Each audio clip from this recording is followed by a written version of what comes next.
So, I've been meaning to make this video for a while. Um, it's been about 2 weeks since my journey from the higher dimensions, and I actually have surprisingly nothing to say about my journey from higher dimensions. Um, it was definitely different than last time, where I came to a deeper understanding of myself. This time it was rather I wouldn't say pointless, but a reinforcement of the things that I already know. So I wrote down some notes, and I can talk about these things that I have experienced during my trip. So the first thing I realized was to be in the same mind space with the greats. I've always wanted to feel what's it like to be in the mind of those people that are great and that came before us. For example, those people that have passed away and that they have made significant contributions to the world, and what were they thinking when they were building those products? What sort of problems were they facing? And then I sort of realized that they probably don't think about that same question. They're probably more concerned about what are the problems that is going to be experienced in the future. And now I feel like I am in the same mind space as them, thinking about the challenges that is to come. And I feel that there was a lot of compassion towards them, and that we were on the same bandwidth chasing the great wave. So I feel very fortunate to be in that same mindset with them. So I was quite happy about that. So that's sort of the emotions going into this trip. This trip is much more of a logical and technically focused trip. I was able to handle my anxieties a lot better than before, partly because I realized that some things cannot be forced, and if it's a difficult problem, just because you stare at it doesn't mean you can really focus on it. So the trip began with an aesthetic. That's when I was influenced by the book In Praise of Shadows, where there was a lot of emphasis on the Japanese use of shadows to improve upon the aesthetics of interior decor. So that made me think about art and what does it mean to be an artist, because for so long I've been living the life of an engineer, and the life of an engineer is to be more capable, to build platform level solutions to allow people to expand, but we don't really think about to what extent that people should be expanding. And I think there's a lot of art there, and when you're an artist, you're more concerned about the expansion, specifically how you utilize a space, how do you personalize a space to the way that inspire you the most, how do you live a life stylishly. So I've been decking out my room a lot more and thinking about what sort of paintings and drawings that I should be making to continuously inspire myself every day, and to not only live a life that enables technology, but also to have a life that is quite stylish and elegant. So that's where the trip started up. There are some big points that I like to point out. So every time there is a bio, when they have a bio about, tell me 1 or 2 sentences about yourself, I would say that there is my image and the world's image and technology that changes everything. That's my motto. So there is the image of myself, and then there is the image of the entire world, and then there's the technology that changes both my image and the world's image. And that's sort of how we spend our time to change this technology and to really discover why we are building the technology, why we're building the technology that we want to use. How does that improve our image or make our image worse? And specifically, I am thinking about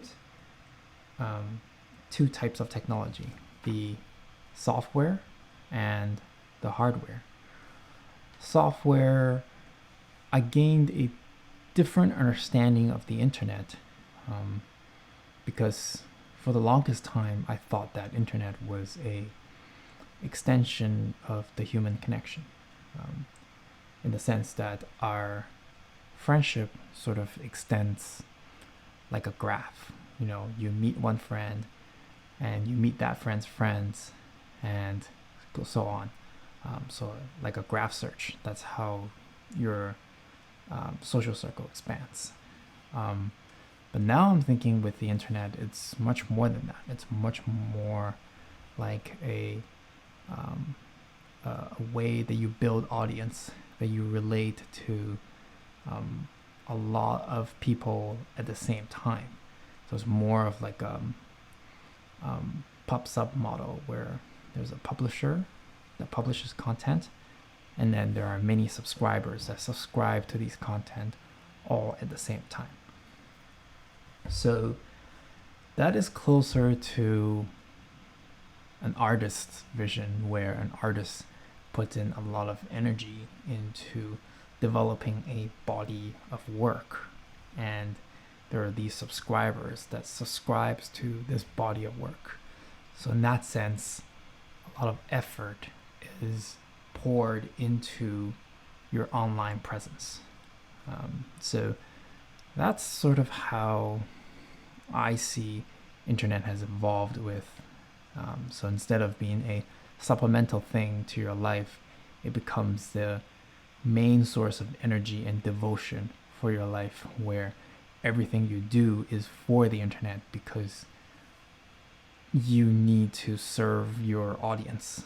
And that's what the main job of an artist comes down to. So in that sense, understanding, I don't really have any new ideas there. But I'm thinking that the critical piece of software is in how we do finance, how we manage our money, because the way you grow your money is through the knowledge that you know. And that piece of knowledge combined with how you manage your money over time is going to create a large body of wealth that you can pass down to people that are important to you. So I think your finances is much tied closer to your knowledge of the world and your beliefs of the future. So I'm thinking of building some sort of dedicated software to manage my finances and keep a body of knowledge that's tied to my finances, and I feel like I'm not the only one that has that problem. A lot of people are going to share the same ideals, so that's a quite interesting piece of software to make. And then there are a couple other things that I'm interested specifically at the tooling level, with how I manage my daily tasks. I also noticed that time boxing is a problem. So I'm going to be interested in building some watch apps for quick access to the kind of time box that I need to be able to use. So those are on the software side. On the hardware side, I really think that there's a good potential for robotics, especially in the next 10 to 20 years. With the advent of machine learning, computer vision, I think robotics is going to be quite an interesting field that's going to change how we live on a daily basis and help us interact with the physical dimension. I think there's a lot of room for improvement there, and that's something that I want to get into for the next 5 to 10 years. So a lot of technology that I'm going to be throwing myself into. In terms of my image, I definitely want to build out more stories.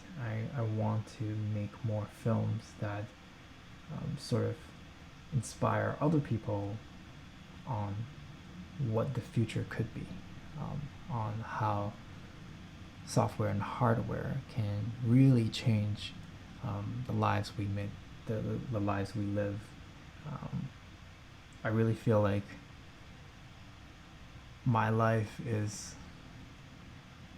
and the daily interactions I have is 99% disappointment and 1% miracle, and that 1% miracle is worth living for. So specifically on the improvements on what I can do right now, my daily planning, my weekly planning, my seasonal planning, and my long-term planning. So it looks like that I'm thinking about daily planning in terms of tracks, modular tracks that I can slot in and out. And then there I have daily momentums where I have a action-oriented momentum, where I have a slow but trying to understand, relaxed momentum, and then sort of like an interface momentum in between. So that's pretty much it. How do I manage my dopamine? That's something that's difficult. I still don't know. Is it possible to build a software that's powerful enough to manage your dopamine? So that's something that's still in the back of my mind that I need to think about. How do I structure my entertainment? Is that even possible, or is that just like a wandering kind of task that is something that cannot be structured? Yeah, so that's pretty much it. So I will give an update on this return from Journey of High Dimensions, this is much more of a not inspirational trip. This is a much more technical trip where I was able to think a lot about how I plan my life around the goals that I want to be at. It's interesting because you never know what kind of trip that you go on, and I wouldn't say it's a disappointment. I just really hope that these plans that I have actually is gonna work and take me to a better place. So till next time, we'll see how it goes.